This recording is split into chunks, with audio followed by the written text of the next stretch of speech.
Hey friends, welcome to One Flight Down. Welcome to the Terry Isle Tasting Lounge. Today, I'm taking a look at not just one, but two beers from the Banff Ave Brewing Company in, well, Banff, Alberta.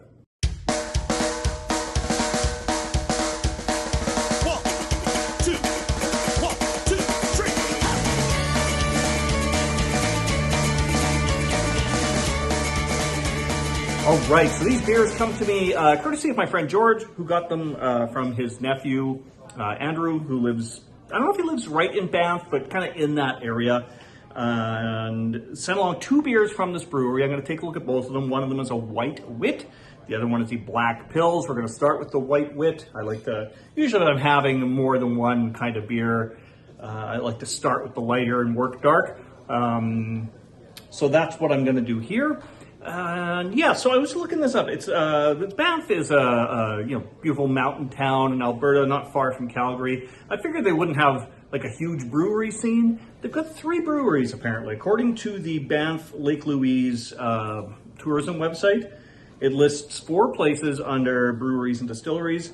So there is the Banff Ave Brewing Company, Sheepdog Brewing, and 3 Bears Brewery and Restaurant. And there's also a place listed called Park Distillery Restaurant and Bar. So that's like a distillery that's also a restaurant. Yeah, that's not something I see too often. You see a lot of like brew pub kind of things. I don't really, distilleries I notice are usually a little more just focused on the spirits, maybe just a little bit of snack food or something. But anyway, yeah, that's what Banff has to offer. And of course, they're really close to Calgary, which has a thriving beer scene of its own. But I don't know, it sounds like there's enough to see there, and apparently Banff is beautiful, so maybe a trip out there is in the works at some point in the future for me. All right, so let's take a look at what it says on the can here. So this is a White Wit. It is a wheat ale, 5% alcohol. It says here, Banff's year-round patio beer for Bluebird Days, Alpine Sunshine in a glass. It doesn't say a lot more down. It's got this great little image of a bear drinking a beer. It says straight from the Rockies. So yeah, let's get into some mountain beer. I'll pour this into my Counterpart brewing glass. Just it's a clean glass that I have handy. It also looks like a good style glass to use for a wit beer. I don't know a lot of glassware, but I know that wit beers often are certain ones that kind of have that sort of like bulbed end to it. Like it's like a tall, skinny glass like this, and it kind of it's like a bulb at the end. I don't know how else to describe it because I don't know a damn thing about glassware. So there's a lot of head on this. Check that out. That's I'm gonna have to chew through a lot of this. It's a very active beer. Look at the bubbles on that. That's crazy. It looks like a glass of champagne. And are you seeing face in there? Yes, you are, like through all the bubbles anyway.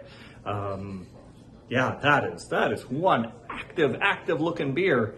And yeah, the head is quite pillowy actually. A lot of big bubbles in there. Yeah, so it'll take a minute for that to settle down, but I'll get into it. I guess I'll just have to fight my way through the foam. Yeah, it smells really good. Like I'm getting a lot of kind of like, I'm getting like a bit of a lemon zest kind of a note on the nose.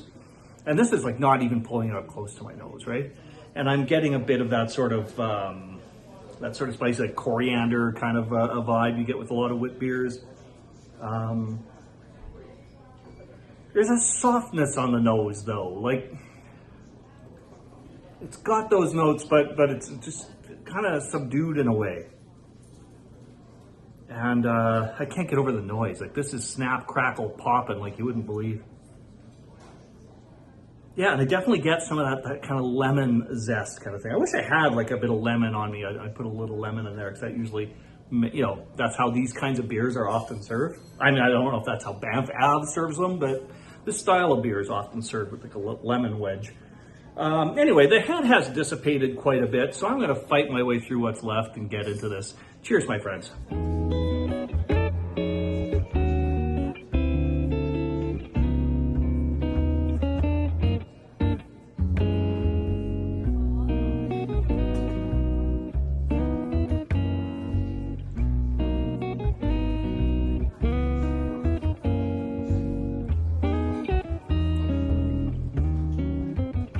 really smooth mouthfeel.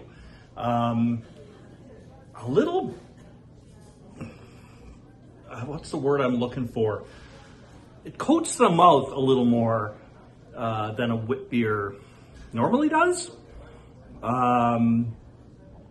That's a bad thing, but it's just something I noticed that's kind of different than what I usually get with this style. Yeah, it's really kind of coating the mouth quite well. There's a really minimal aftertaste with this. You do get a lot of those kind of wheat beer kind of notes, like you get some of that spicy sort of like coriander, clove kind of note to it, and you get a little bit of that lemon zest. What I'm not getting, and I often get in these kind of beers, is a bit of like a dried banana note, and I'm not really getting that.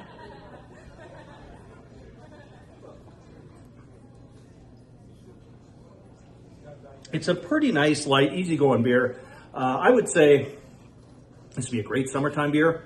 My only hesitation with it would be just that kind of more of a thicker sort of like a coating in the mouth. Maybe wouldn't be best as like sort of a beer you're gonna slam back in the summertime. But overall, I think this is pretty good. Now let's check out that Black Pilsner. All right, so the Black Pill, a dark lager, comes in at 4.9% alcohol. We still have the bear drinking a beer sitting on a keg. It says here, a dark Schwartz beer that drinks light and familiar, the locals' favorite. So I guess this must be their most popular beer. All right, let's crack this one open. And this one goes into the grained glass. Right. So short beer, black, lager, dark lager. It's gonna come out quite dark, right? It's like not pitch black, I think more of a deep brown. I see like, yeah, I'm looking in the screen and it looks black. But from the light through my windows, I'm getting a little bit of a brown tinge around the bottom and around the sides of the glass. The head is just a light tan. What do we got on the nose here?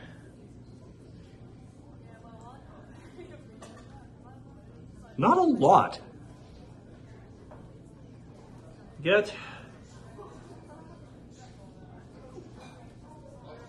It smells like it'll be a maltier beer. You get a little bit of like a malty note in there. Yeah, I don't know. Let's go ahead and have a sip. Cheers, my friends.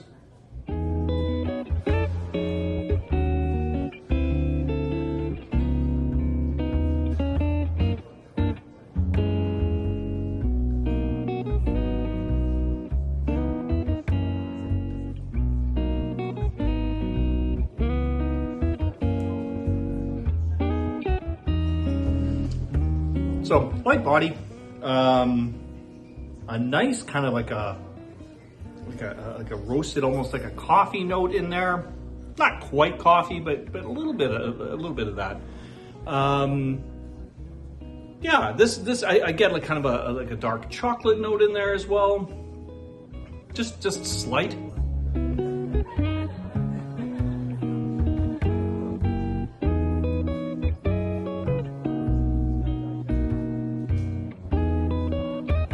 There's a slight sweetness to it. Maybe not even slight, as I'm just, at first I was thinking slight sweetness, but the sweetness is kind of what sticks around in the aftertaste. Yeah, it's pretty mellow, pretty easy going. This seems like it'd be a great kind of session beer. I tend to drink dark beers, dark lagers a little slower than I do light ones. So yeah, I think it would be a nice, decent session beer. Yeah, I quite like this.